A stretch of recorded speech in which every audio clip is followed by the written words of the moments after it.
Now, when you say skateboarding's more nuanced than other sports, could you explain that a little bit more? Well, I think it's more that you can't wholly categorize it as a sport. Yeah. It's very much a lifestyle, a culture, Right. an art form. An art, yeah. But there is that element Yeah. that is highly competitive. Yeah. It's in the Olympics now. Right. I mean, there are superstar competitors. Yeah. But there are also people who are wildly successful that just skate, that show what they do, produce content, and, you know, in other forums, social media or whatever else, who are revered in our world, but they're not competing. They just love it for what it provides them.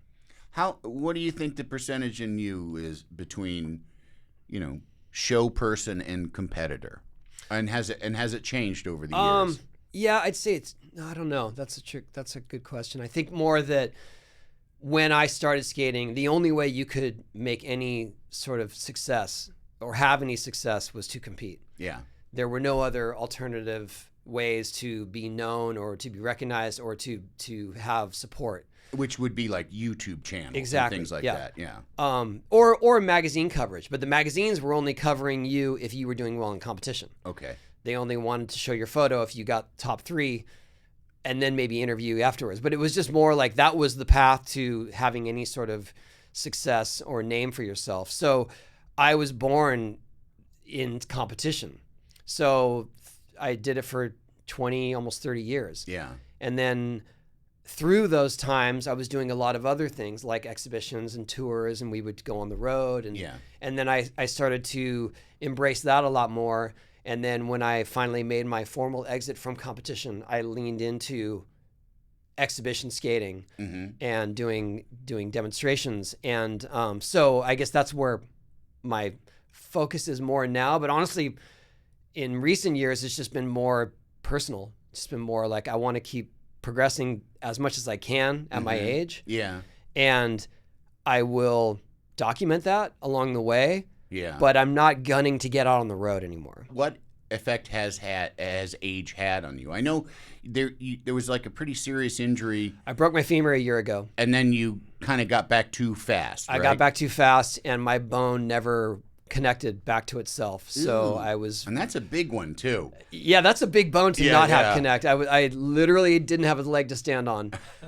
But I was in denial for almost 7 months, maybe 8 months, of that it's gonna reconnect, it's gonna happen. And so I just kept skating, I kept doing stuff in great pain.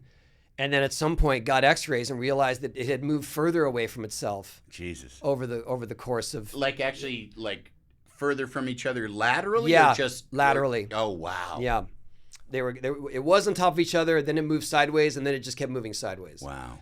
And then I started to get this sort of bow-legged limp going, and then... And you were walking around. I was walking around, but I just, like I said, I was in denial. I was limping around. And then finally went to a specialist, and he said, oh, this is what they call a non-union fracture. It's not going to reconnect unless we actually physically reset it, put new hardware in. And he had a plan of action that seemed so matter of fact. Yeah. That I had surgery the next week. Oh, wow. And I have been on the right path to recovery ever since. And now I'm back on my skateboard. I'm skating normally. I'm walking normally. Did you have like one of those halos, one of those things with pins on the outside? No. It was all interior. It's all interior, yeah. So I have a big, what they call a nail. I have a big nail going through both of my pieces. But now I have one bone, finally. Yeah. Success. Was that ego? Was that ego that kept you from... Yeah, I think if you ask my wife, yes, absolutely. Yeah. Or stubbornness, obsession. Yeah. But also I think what it was that I had a few events scheduled that were in the foreseeable future. And I kept thinking, I'm going to get to that event. I'm going to be in skating mode by then. Yeah. Which was unrealistic. Right. But I kind of heard what I wanted to hear from the experts. They said, oh, well, 6 weeks, your bone will be healed. 6 weeks. That's it. 6 weeks, I'm back. You know, my bone is the biggest bone in my body. This 6 weeks is just not realistic. Yeah.